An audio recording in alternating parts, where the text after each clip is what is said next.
Hey guys, Mark Holmes here, and as always, thank you guys for watching, commenting, and subscribing to the Jobu Sports Report. Without you guys, man, this literally does not work. Happy game day, even though it's not a Dallas Cowboy game day. It's not even Eagle and Redskin game day. The best we got is the stinking New York Giants against the Bears. Oh boy, and it's still kind of early. My wife had an early flight to New Orleans this morning, so I dropped her off at the airport. And I'm going to run some errands and stuff before the early games start out. And of course, I'm at the stores before they open.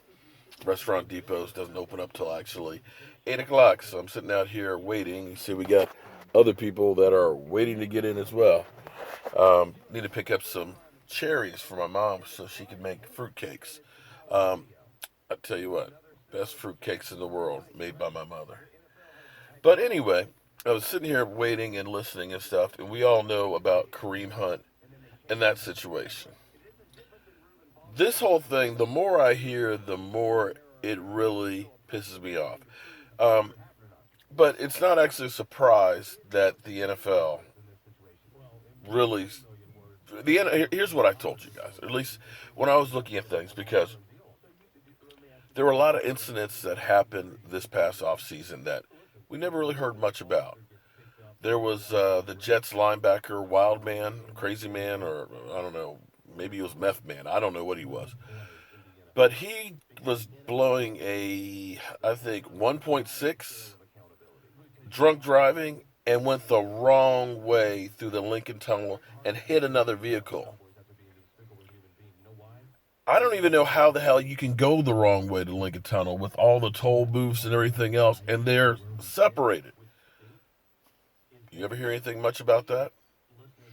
When you started seeing some of the cases like Jameis Winston and he got the 3 games, and, Reuben Foster being arrested 3 times this year alone, just in 2018, having weapons charges. You remember Greg Hardy had the weapons charges, and all of the times he was arrested for domestic violence, and then, of course, it's baby mama drama and stuff, where sheaves were handed it. And having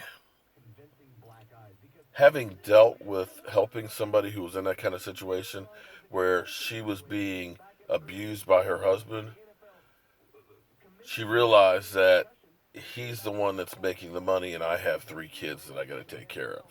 So if he gets locked up, how am I going to make it? And see, that's the hard part about it. You get guys that beat you and then they immediately say, I'm sorry, it'll never happen again, I love you, and everything else, but then you know what happens again. And it's that love hate relationship where you're kind of stuck, and it's sad. But this whole thing with the NFL after the Zeke Elliott situation, where they spent about $5 million investigating, spent over a year doing that, it was a no win situation regardless of what they did because it was just ugly. They won, but they lost. They they ended up getting the suspension. They got the optics of seeing nobody's above the law and things, but they look like asses. And what the NFL ended up doing is the investigator that worked for that no longer works for the NFL. And when you saw some of these crazy things, can't remember which player it was in Los Angeles that was butt naked on top of a high rise and stuff that was broke a window and crap. Uh, you never heard anything about that. The NFL wants to get away from, and they should, having to be the judge, jury, and executioner. So when there was allegations of this Kareem Hunt thing, the Chiefs were trying to dig into it and find the tape and stuff. The NFL kind of said, don't dig too deep in this. Let it go. We want to just kind of quietly walk away from this. We do not want to get into this anymore because it's a no-win situation for us.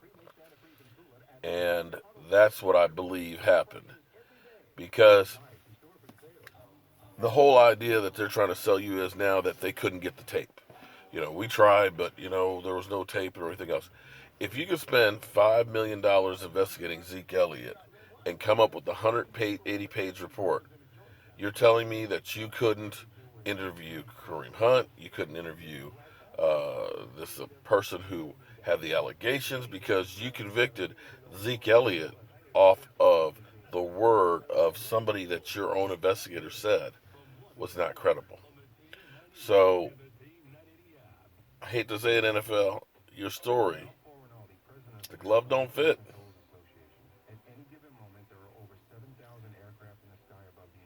Yeah, yeah. Well, it'll be another learning lesson for the NFL.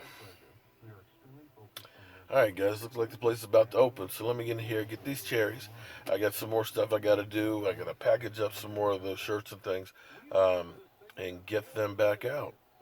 And as always, friends, I want to thank you all for watching, commenting, and subscribing to the Jobu Sports Report. Without you guys, this does not work. And I will see you guys later.